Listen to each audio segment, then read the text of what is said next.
তুমি তুমি বুঝতে পারছো না এবার বাড়িতে কি অশান্তিটা হবে, আমি জানি না কি করে সামাল দেব। তুমি মায়ের কথা অমান্য করেছো রূপ। রূপ, এটা কি করলে তুমি? আমি কি করলাম? দাঁড়াও 1 মিনিট। এই দেখো, এই দেখো, এটা হচ্ছে আমার উপার্জনের টাকা, আমার প্রথম উপার্জনই। দেখো,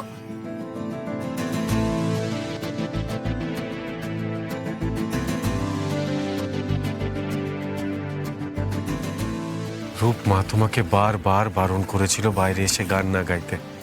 কি প্রয়োজন ছিল বলো তো এই বিদ্রোহটা করার? আচ্ছা উনি একটা অন্যায় কথা বলছেন, আমি সেটা শুনিনি বলে এখন দোষটা আমার হয়ে গেল। রূপ, আমি সেটা বলতে চাইছি না। দোষ গুণটা বড় ব্যাপার নয়। তুমি তুমি বুঝতে পারছো না এবার বাড়িতে কি অশান্তিটা হবে, আমি জানি না কি করে সামাল দেব। তুমি মায়ের কথা অমান্য করেছো রূপ। বাড়িতে আবার কুরুক্ষেত্র হবে। আজই ডাউনলোড করুন আর এনজয় করুন আপনার পছন্দের শো।